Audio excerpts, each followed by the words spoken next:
Hey guys, Jason here for TheChartGuys. Taking a look at our 5G companies. A lot of fun trading this sector today. Did pretty well in a couple names. We'll cover those and I'll review one of the trades that I did to walk you through that. But as always, let's start with 5G, the ETF.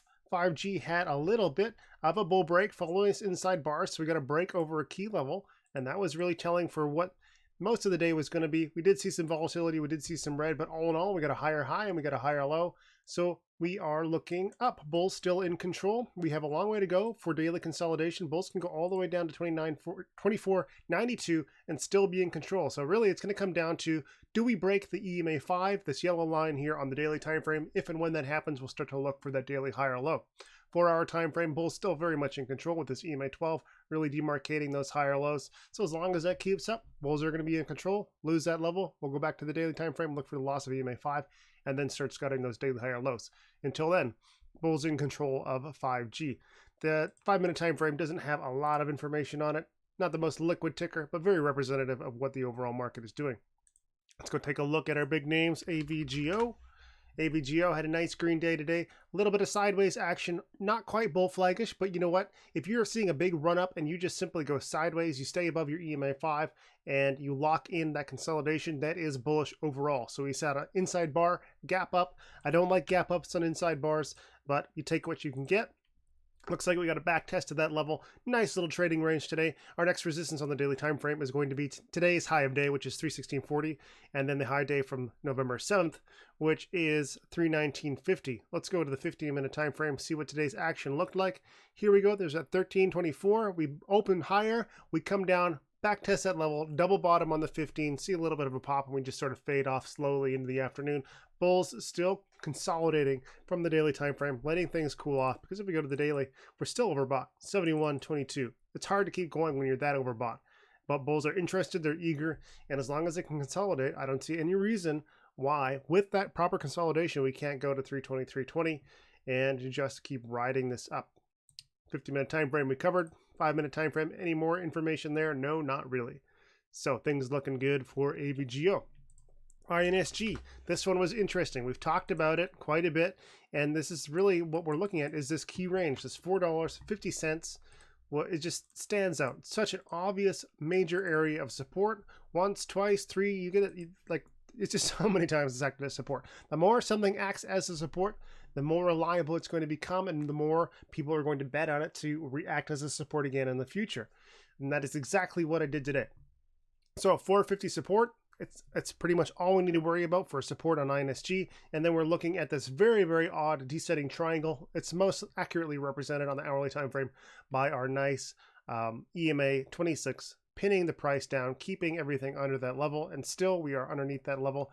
On the daily time frame, very much beaten up, but there's that 450 coming into play. If bulls can get a change of trend on the 4-hour time frame, they have a lot of potential here for an upside move with no real resistance established yet beyond 480. So that would be the only real resistance we'd look for on the 4-hour time frame for a bull break. So what did we do today? We did some couple trades on INSG. The first one was very easy. It was, let's get a bottom fish right against 450. I set my bid at 451 and I stood there and I just waited and waited, and slowly I got filled, and eventually we managed to pull to the bull side. So my strategy here was, let's get as close to 450 as we can.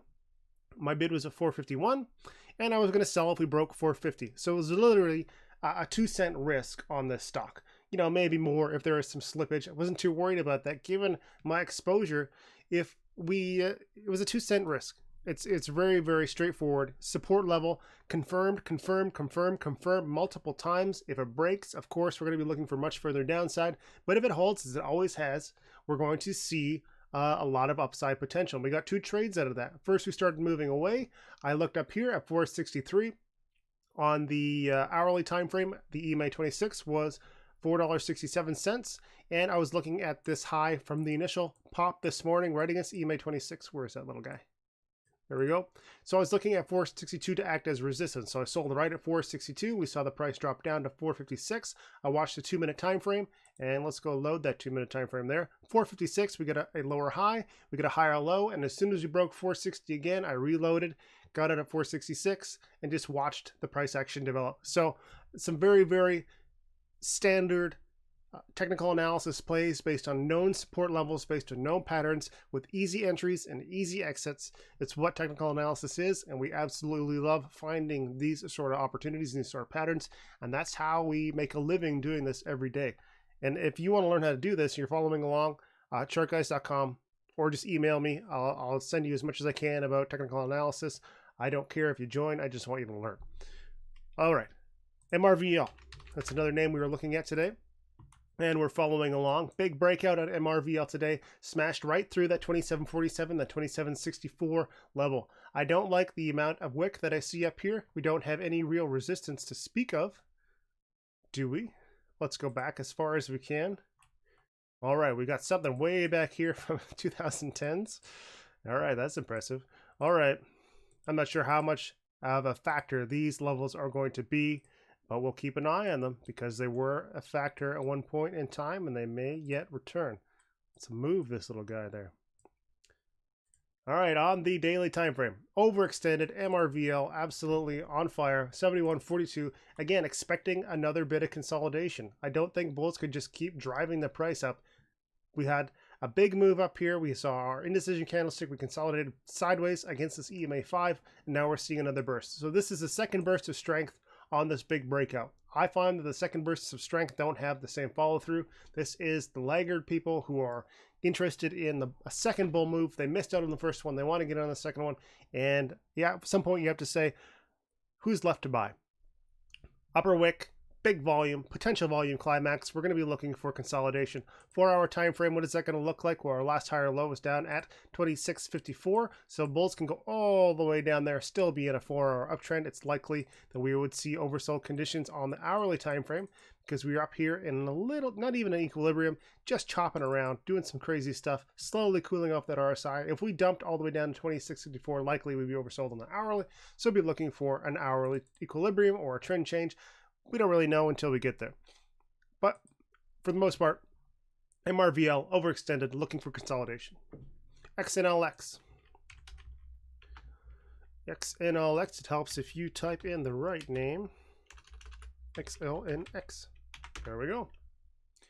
XLNX on the daily time frame. Still in this weekly pattern, still showing tightening ranges. We got a bull break on this inside bar, zero follow through, a lot of volatility. So it's all about these sub time frames. Who's in control of what? And here's this volatility. Nice 4-hour equilibrium, 93.30, 97.37. A couple of lows out here. Looks like we got a double bottom at 96.46, and then a high currently sitting at 96.48. So XLNX, all I'd be looking for would be a break to the downside of 94.64, and then support at 89.83, or a bull break over 96.48. Look if we can get resistance over 97.84. If that is indeed the case, then bulls don't have anything until 98.86. So good potential for a dollar move. Beyond that, we get into the abyss territory with no real resistance on the daily time frame. That's when I would be interested. Let's consolidate as much as we can. Let's creep up slowly. Let's show some commitment and bull strength, and let's see if we can break into that zone of no resistance and really let the bulls have some fun here. XLNX is a laggard play if you're just comparing these tickers. I know nothing about each of these fundamentally, but I like a lack of resistance.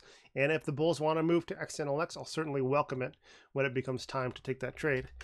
ADI on the daily time frame. Let's clear our charts a little bit. I don't want to delete those key levels because they are important. Inside bar doji, we opened higher, bigger volume, still indecisive with upper and lower wicks and a tight little range here. Looking at resistance at 114.43, and of course today's high day is going to be important, 114.01. Our RSI is happy on the daily. Bulls still in control of the 4-hour time frame with a slight uptrend. Need to maintain that EMA 26. And on the hourly time frame, bulls still in control, trying to set a higher low against EMA 26. So it's going to come down to 114.01. Can we get a new higher high? Can we continue this trend? And can we break out of this tightening range? We attempted with 114.01, didn't get very far with the break over 113.04.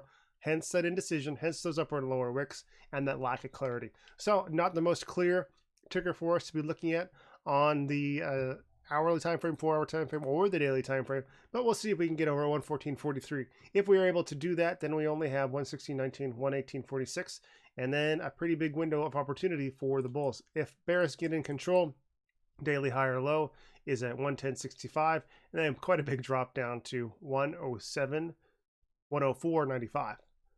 Anyway, that's it for today. It's a lot of fun trading 5G. A lot of these chart very, very well. And if you want to come play with us, TheChartGuys.com. We've got a dedicated 5G community. It's growing. It's a blast. And I encourage you to check it out.